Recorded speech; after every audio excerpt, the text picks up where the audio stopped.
How are you feeling? You got John Riggs here. An exciting time as we're talking about Culture Brain and the great games they had for the NES. I thought Culture Brain had more NES games, but they only had 6 games on the old Nintendo, so we're going to cover all of them in this video. I'm going to rank them along the way. I haven't really mentioned it in my other ranking videos, but important to point out, I don't cover the entire game. It's not really a review, so to speak. I don't point out all the little nuances about the games or anything like that. I just give you a quick presentation, and then I let you discover the game the rest of the way through if you're so interested, or if you just want to see what the game looks like.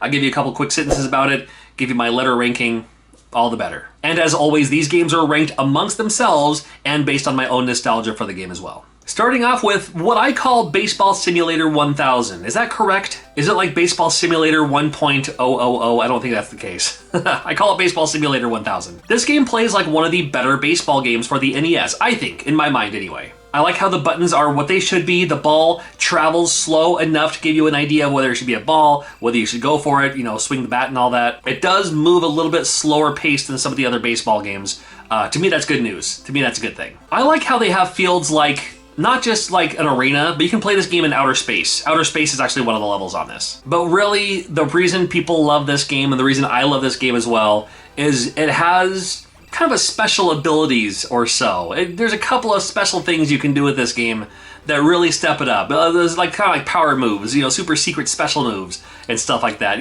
Different. There's a couple of them, not a lot, but there's a few of the pitchers, stuff like that. Will throw some extra special balls, and got to be limited on those too. You don't just throw them all the time. It's still just that extra little bit that made this game enjoyable and pretty fun, especially if you're not really into baseball, not really into sports games. Something like this might make it worth checking out. It may not be my favorite baseball game on the NES, but it's definitely one of my favorite baseball games on the NES. I'm giving this one an A.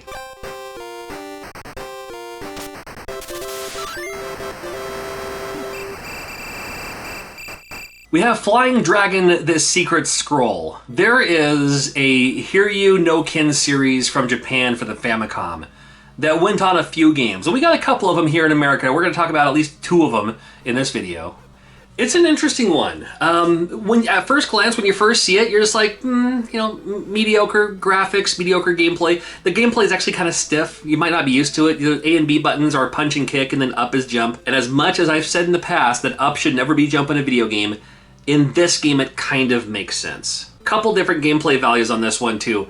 The first area, the first thing that you kind of go through is you beat up the enemies as well as a couple of like mini bosses along the way, and that'll grant you some special powers. It'll grant you some, like extra attack power, extra jumping ability. Maybe later on you can throw a punch that has a little projectile attached to it so you can kill enemies that are farther away. When you defeat like the 5 bosses and you get your 5 items, you can go through the door. And then it also goes into kind of a one-on-one fighting thing, which kind of takes a little bit of practice, a little bit of sense. They do have a little tutorial that'll get you through it at first, where depending on where the mark is on your body, that's when you have to block. And if it's on their body, that's where you have to attack. If you try to attack somewhere else, it may connect, it may not. It'll certainly do less damage. And that to me was a lot of fun for its time. I thought that was a really interesting take on what you could do with a video game, what you could do with a Nintendo game, especially way back then. Again, first glance, you're just like, meh, whatever. You probably find it, I don't know how much it goes for, $5, at a convention or something like that. But the more you play it, the more I really got into this game. I really did.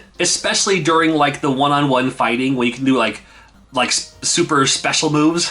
And stuff like that. They're a little ridiculous, but still pretty fun. And then later on in the game, it goes through a tournament. Again, I don't want to really make this a review, but I think it's a really, really cool game. I will give this game a B as much as I was hyping it up. It's really, really good. It still has its flaws, especially as far as play control goes. The controller, it doesn't do exactly what you want it to do some of the times. However, I think it's a really cool game. And Flying Dragon, I like it a lot. I'm going to give this game a B.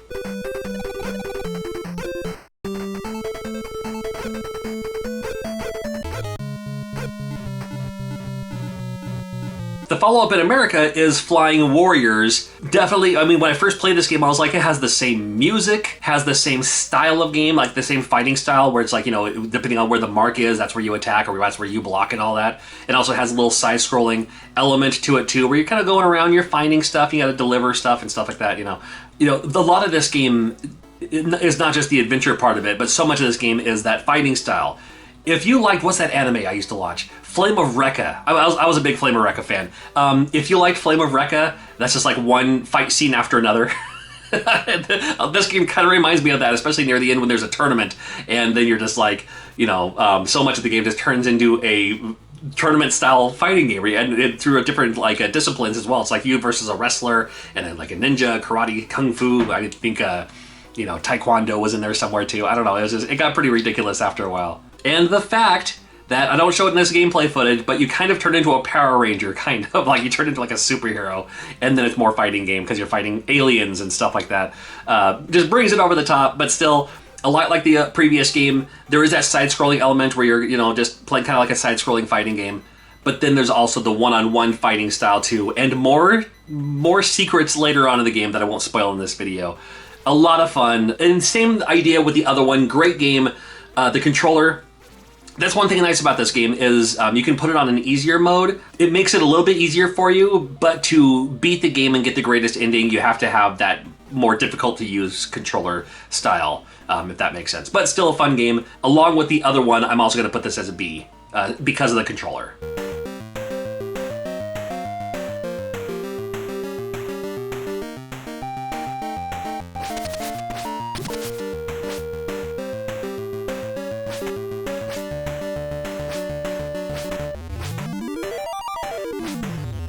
I've got a lot of fond memories about Kung Fu Heroes. It was one of the first games I bought with my own money, and there's only a few games, especially for the NES, that I bought with my own money. It was on sale, I think it was like $19.99 at KB Toys and Hobby, and I was like, 20 bucks for a two-player simultaneous game? I have to check it out. And it's okay.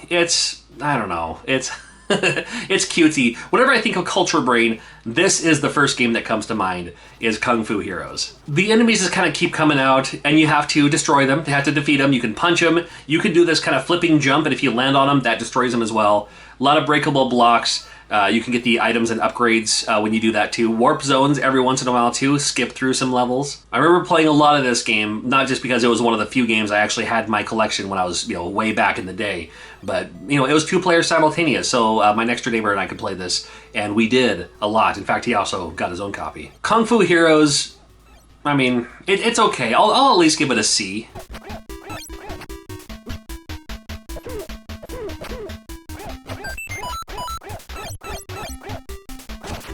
Now, Little Ninja Brothers, this game's pretty exciting. This game's pretty cool. This game plays a lot like Kung Fu Heroes, but with an RPG element.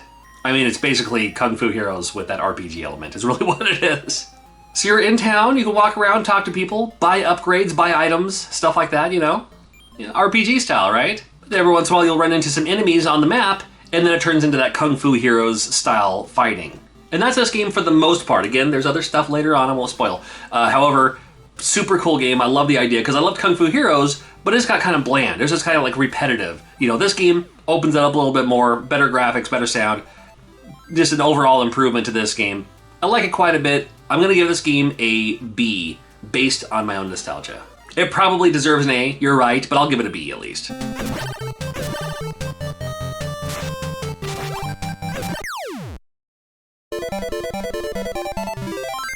Oh, it's that game that nobody can pronounce. It's Magic of Shahrazad, is how you pronounce that. It's a musical or something. It's based on a princess, like a Persian princess, something like that. Both of my parents are classically trained musicians, and I mean, there's a Shahrazad musical something or other. So when a game came out, I was like, oh, Magic of Shahrazad. And my friends were like, how do you get Shahrazad from that mess of letters? I don't know. Super fun game. One of the most underrated soundtracks on an NES game as well. It plays like an action RPG with turn-based RPG elements later on in the game too. I gotta point that out as well. So you start out in town, talk to people, get upgrades and all that, walk around. Has an overworld area that you can walk around to, explore, see what there is, enemies out there every once in a while too. I like finding the hidden items, like hidden rooms, depending on who you talk to. They're like, hey, use your thing here. And then all of a sudden, hey, there's a thing there. That's usually how that works. I do like how sometimes the bandits will come out of the bushes and stuff like that in like one of the overworld things. And you gotta destroy them, you can get some money that way too, right? And along with that, if you're just like, that's fine, but I like that turn-based style, This game has that turn-based style as well. Like later on, every once in a while, there'll be fight scenes that turn into that, I attack, you attack, you have your partner as well that can join in as well, and you're all just taking out these enemies. So there's a lot going on with this game as early as a Nintendo game as this game was. I mean, this game was out for a long, long time. Skipped over a lot of times, maybe because nobody knew how to pronounce it, so they couldn't ask for it for Christmas. They're just like, magic, magic, I don't know, bubble, yeah. Or something like that. Maybe that's the case, I don't know. But it's definitely worth checking out. I think it's great. I'm giving this game an A.